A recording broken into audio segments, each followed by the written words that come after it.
Говорите. Алло, здравствуйте. Здравствуйте, меня зовут Вадим. Я звоню к вам из Черновцов.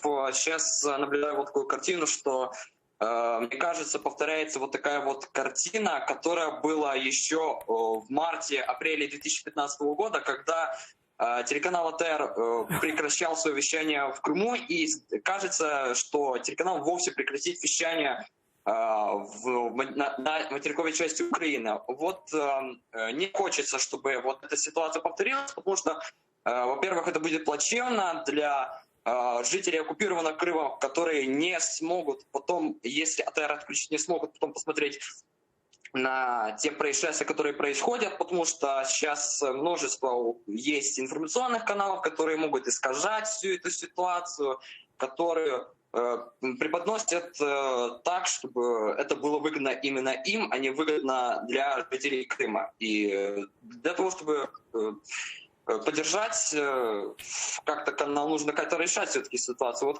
хочется задать вопрос Ленуру Исляму. Вот. И будут ли какие-то действия, будете что-то делать для того, чтобы и дальше поддерживать, для того, чтобы канал и дальше работал? Смотрите, наши действия какие? Если, во-первых, я сразу скажу, что вот в ту часть вашего спича, где вы сказали, что он закроется.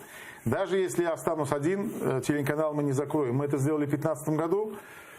Даже если я останусь один. Вот, ну, здесь, благо, мы на материке, во-первых, мы обросли друзьями. Здесь у нас есть все-таки сотрудники, которые также, как Айдар сейчас сказал, идеалистически смотрим на мир. Да, это, если брать так, то это идеалистически. И я идеалистически верю в то, что Украина состоится как государство. И тут даже не в АТРе дело, а именно как в государстве, именно в тех границах, которых мы хотим. Мы оставили все в Крыму. И не таких, как я, много людей, которые все бросили в Крыму. Одно дело это тихо переживать где-нибудь у себя дома или вести информационную войну, как мы. Вы абсолютно спасибо вам, что вы сказали, что мы очень важны для материковой Украины, потому что наш месседж, который идет, мы как голос Крыма для материковой Украины. Хотите узнать что-то про Крым, вы посмотрите на АТРе. Вот на сегодняшний день мы в такой ситуации, что мы сейчас говорим, что вот мы в такой ситуации, потому что вот голос Крыма в такой ситуации, мы не можем вещать. А сделать можно вот что.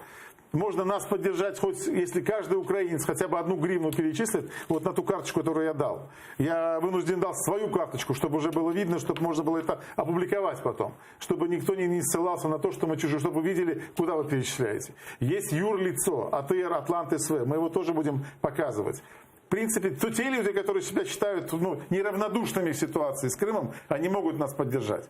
Конечно, это унизительно для нас просить каким-то образом там денег, чтобы там нас поддержали, но мы вынуждены сейчас так сделать, потому что так получилось, что государство не совсем, я буду говорить, понимает, зачем мы нужны. Пока я не буду говорить, что оно вообще нас не понимает, именно, так скажем, не совсем понимает. Хотя люди, Айдар правильно сказал, они пришли с продакшена.